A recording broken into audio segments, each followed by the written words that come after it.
Question children, क्या करना है इस क्वेश्चन में? दो वायर हैं, wire A and B are of equal length, different cross sectional area. दो वायर हैं, उन दोनों का लेंथ इक्वल है बट उनका जो क्रॉस सेक्शनल एरिया है वो अलग अलग है, different and made of the same metal.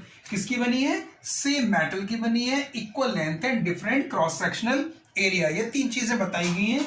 आगे क्या बोल रहा है? Name the property which is same for both wire. हमें उस प्रॉपर्टी का नाम बताना है जो दोनों वायर के लिए सेम हो। तो आंसर देखिए, ए पार्ट, ए का फर्स्ट वन, ऐसी कौन सी प्रॉपर्टी है जो सेम होगी दोनों वायर के लिए? रेजिस्टिविटी। क्यों? क्योंकि रेजिस्टिविटी डिपेंड करती है मेटल पर कि किस मेटल का बना। मेटल दोनों वायर के लिए सेम है, तो रेजिस्टिविटी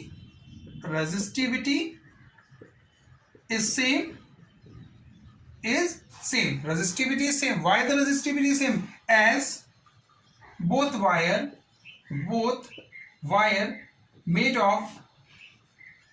of same metal की बनी है, इसलिए उनकी रेजिस्टिविटी सेम होगी। सेकंड पार्ट में क्या पूछ रहे हैं? सेकंड पार्ट में बोला name the property which is different for both wire. उस प्रॉपर्टी का नाम बताओ जो दोनों वायर के लिए डिफरेंट होगा। रेजिस्टेंस डिफरेंट होगा। क्यों? क्योंकि रेजिस्टेंस जो होता है इनवर्सली प्रोपोर्शनल होता है क्रॉस सेक्शनल एरिया के, तो resistance is different. Resistance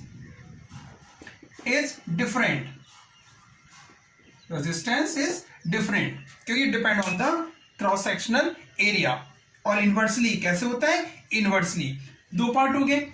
B part में पूछा if the resistance of wire A is 4 times the resistance of wire B. इसको नोट कर लिया। बी पार्ट बताएं। ओके, आइए बी पार्ट देखते हैं क्या बोल रहा है बी पार्ट में। बी पार्ट में ये बोल रहा है कि अगर resistance of wire A is 4 times the resistance of wire B, ये तो बोल रहा है resistance of wire A is 4 times the resistance of wire B, find the ratio of cross sectional area of the wire. तो दोनों wire के area का ratio हमको फाइंड करना है। चलिए देखिए, ये हमें मालूम है, यहां पर क्या मालूम है कि R is equal to rho L upon A. ये होता है R is equal to rho L upon A, ये मालूम है।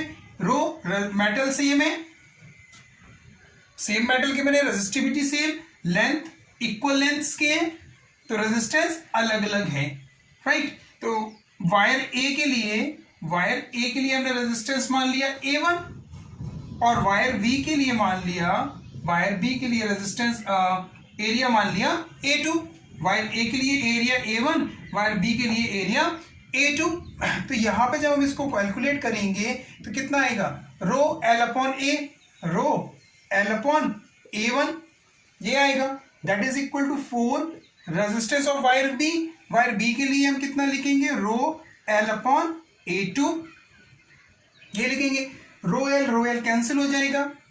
फाइन A1 A2 यहां से हम फाइंड करेंगे, कैलकुलेट करेंगे। A1 A2 का रेशियो जो आएगा A1 और A2 का 1 upon 4, this implies A1 is to A2 is equal to 1:4। कितना आ जाएगा? 1:4। किसका? Ratio of their resistance, cross sectional area का रेशियो हमने फाइंड कर लिया। सेकेंड पार्ट में क्या करना है? वायर का रेडियाई फाइंड करना है। क्रॉस सेक्शनल एरिया हमें मालूम चल गया तो उसका हम रेडियाई का रेशियो भी फाइंड कर सकते हैं। इतना नोट करो, फिर बताते हैं आगे। Done, okay. देखिए A1 A2 के बारे में तो हमें कमेंट हो गया। Second part A1 upon A2 कितना है? 1/4। अब जो क्रॉस सेक्शनल एरिया होगा उसका कितना निकालेंगे? Pi R1 square upon pi R2 square. R1 is the radius of wire A, R2 is the radius of wire B, that is equal to 1/4। इसको note rough कर दीजिए, ठीक है। यहां तक क्लियर हो गया? पाई से पाई कैंसिल। यहां से जब हम कैलकुलेट करेंगे बच्चों तो R1 अपॉन R2 जो आएगा वो √1/4। 1/4 का मतलब 1/2। So R1 is to R2 is equal to 1:2। Radii कितना आ गया? 1:2। इजी क्वेश्चन था, हलवा सा क्वेश्चन था, ज्यादा डिफिकल्ट नहीं था। इस टाइप के क्वेश्चंस 5 मार्क्स में पूछे जाते हैं। नोट डाउन करिए, नेक्स्ट क्वेश्चन कराते हैं। डन, ओके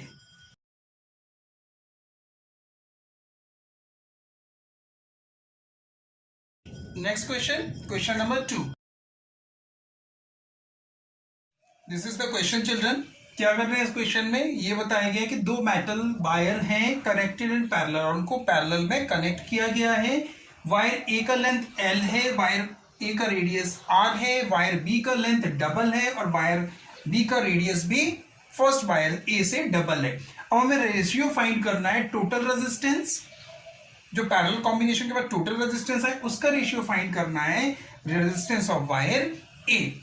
आइए समझते हैं, सॉल्यूशन देखते हैं।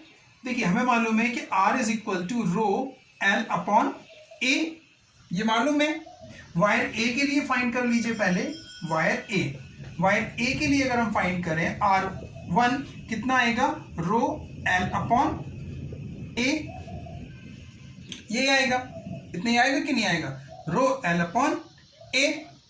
अब ए का एरिया में मालूम ही है कितना, पाई आर स्क्वायर, तो हम लिख सकते हैं R1 is equal to rho L upon pi R square. यहां तक कोई डाउट, कोई प्रॉब्लम नहीं। Okay, equation number 1। Wire B के लिए फाइंड कर लीजिए, फॉर वायर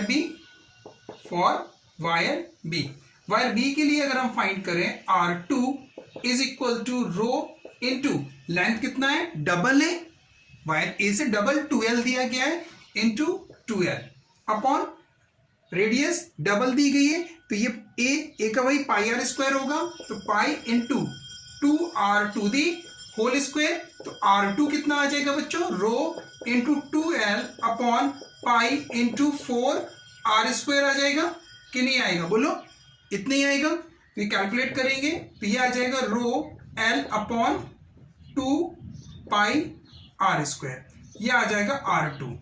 ये रेजिस्टेंस ऑफ वायर ए, ये रेजिस्टेंस ऑफ वायर बी, इन दोनों को किसमें कनेक्ट किया गया है, पैरेलल कनेक्ट किया गया है, ये दिया गया connected in parallel.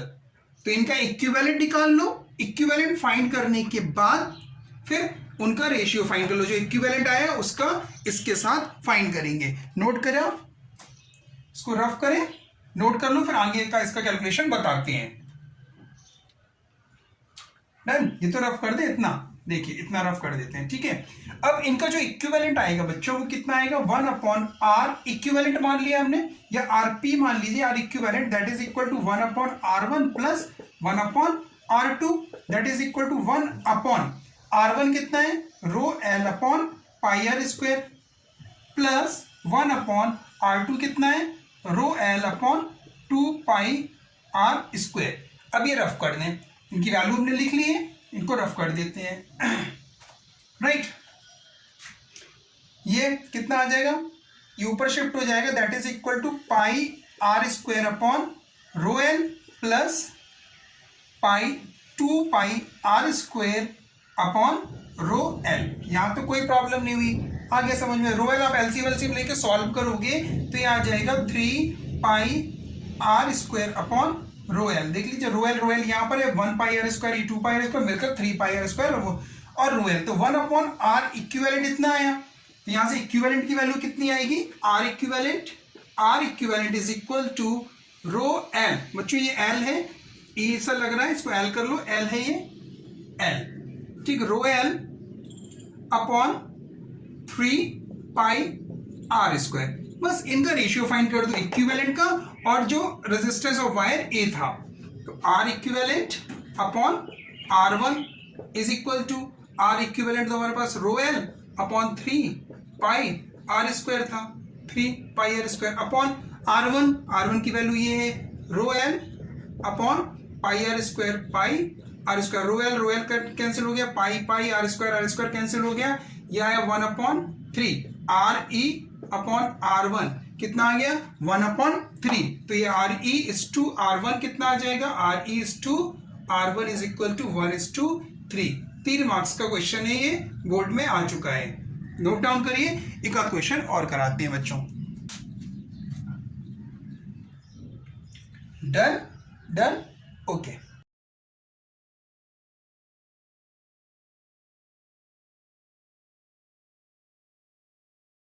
Question number 3, this is the question children, 1 marks का क्वेश्चन है, बोर्ड में आ चुका है। कितने नंबर का क्वेश्चन था? 1 नंबर में। सिर्फ डायग्राम ड्रॉ करना था, सर्किट डायग्राम बनाना है आपको। 3 रेजिस्टेंस है R1, R2, R3, इनको पैरेलल का सीरीज कॉम्बिनेशन में कनेक्ट करना है और साथ में एक बैटरी लगाना है, रियोस्टेट लगाना है, प्लग की लगाना है और एमीटर। ज्यादातर बच्चे ये सारी चीजें तो जानते हैं, रियोस्टेट नहीं लगा पाते वो, और इस क्वेश्चन को गलत करके आ जाते थे। तो करना क्या, रियोस्टेट कैसे लगाएंगे? अगर जिन्होंने कुछ थोड़ा बहुत एक्सपेरिमेंट किया है तो उन्हें मालूम होगा रियोस्टेट क्या होता है। स्लाइडिंग कॉन्टिटी, जिसको स्लाइड करके हम रीडिंग लेते हैं। एनी हाउ मैं यहाँ पे डायग्राम, सर्किट डायग्राम बना देता हूं। चलिए देखिए, यहां से स्टार्ट किया, एक ये रजिस्टर आ गया, एक ये रजिस्टर्स आ गया और एक रजिस्टर्स और लगा गया ये, राइट। यहां से बढ़ते चले हम लोग, यहां पर हमने अमीटर लगा दिया ए और बड़े, ठीक है। प्लग की चाहिए और रियोस्टेट चाहिए। चलिए तो यहाँ पर एक प्लग की भी लगा दे रहे, ये प्लग की लग गया, ठीक है। और ये यहां से रियोस्टेट लगा देंगे। ये बैटरी भी चाहिए, बैटरी लगा दी, ये बैटरी लगा दी, राइट।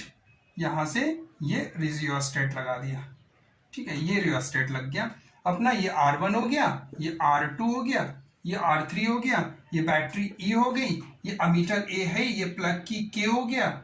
बस यहां से पॉजिटिव टर्मिनल, नेगेटिव टर्मिनल, ये करंट फ्लो होगा I, ये सब में एरो बना दीजिए, इस तरह से आता जाएगा, ये प्लस, ये नेगेटिव, और ये सर्किट डायग्राम कंप्लीट। ये रियोस्टेट RH, ये रियोस्टेट आ गया RH, ये की होगी। इस तरह से सर्किट डायग्राम छोटा सा बनाना था। यहां पर थोड़ा सा कंफ्यूजन करते थे बच्चे कि रियोस्टेट कैसे लगेगा, वो ने प्रॉब्लम क्रिएट कर दी, तो आधा डायग्राम बना के आते थे, पूरा नहीं बना पाए थे। इस तरह से इसको हम कनेक्ट कर लेंगे। एक क्वेश्चन और है छोटा सा, वो और कराते हैं, नोट डाउन कर लीजिए इसको। Done, okay. Question number, next question number 4। This is the question, ये भी 1 नंबर का क्वेश्चन है। क्या बताना है? Difference between the wire used in the element of an electric heater. Electric heater में जो वायर यूज किया जाता है और फ्यूज वायर जो यूज किया जाता है, उनमें डिफरेंस क्या है? ये हीटर के लिए हो गया, राइट। हीटर के लिए जो वायर यूज किया जाता है, और ये फ्यूज वायर, हीटर वायर और फ्यूज वायर, WI बच्चों, वायर। क्या डिफरेंस है? इसका जो मेल्टिंग पॉइंट होता है वो हाई मेल्टिंग पॉइंट होता है, राइट। और रेजिस्टिविटी भी हाई होती है, हाई रेजिस्टिविटी। इसका melting point low melting point होता है, low melting point. But resistivity तो हाई दोनों की ही होती है, हाई रेजिस्टिविटी दोनों में हाई होती है। जो इलेक्ट्रिक हीटर है उसमें जो वायर यूज किया जाता है उसकी और फ्यूज वायर दोनों की रेजिस्टिविटी तो हाई होती है, लेकिन मेल्टिंग पॉइंट जो हीटर में वायर यूज किया जाता है उसका मेल्टिंग पॉइंट हाई होता है और इसका मेल्टिंग पॉइंट लो होता है। जब हाई टेम्परेचर पर इस पर होता है तो जो इलेक्ट्रिक वायर, जो हीटर में वायर यूज किया जाता है वो मेल्ट नहीं होता है, बर्न नहीं होता है। जबकि जो फ्यूज वायर का लो मेल्टिंग पॉइंट की वजह से जैसे ही हाई टेम्परेचर होगा उसमें करंट सप्लाई होगी, हाई टेम्परेचर होगा तो वो मेल्ट हो जाएगा वायर और फ्यूज उड़ जाएगा, जिससे हमारी जो डिवाइसेस हैं वो बची रहती है। जो एमसीबी का काम है, एमसीबी का भी काम यही है बच्चों, ठीक है। एमसीबी का भी वही काम है जो एक फ्यूज काम करता है। एमसीबी ट्रिप हो जाती है तो जो हमारे इलेक्ट्रिकल डिवाइसेस हैं होम में, घरों में, वो खराब होने से बच जाते हैं। तो ये डिफरेंस था छोटा सा, 1 नंबर का क्वेश्चन ये भी था, बोर्ड में आ चुका है। तो आज के इस वीडियो में बच्चों हमने आपको इलेक्ट्रिसिटी से बेस्ड कुछ 1 नंबर की, कुछ 5 नंबर्स के और एक 3 नंबर्स के क्वेश्चंस कराए जो प्रीवियस ईयर बोर्ड एग्जाम में आ चुके हैं और आगे भी आ सकते हैं। तो स्वस्थ रहिए, मस्त रहिए, पढ़ाई करते रहिए। All the very best.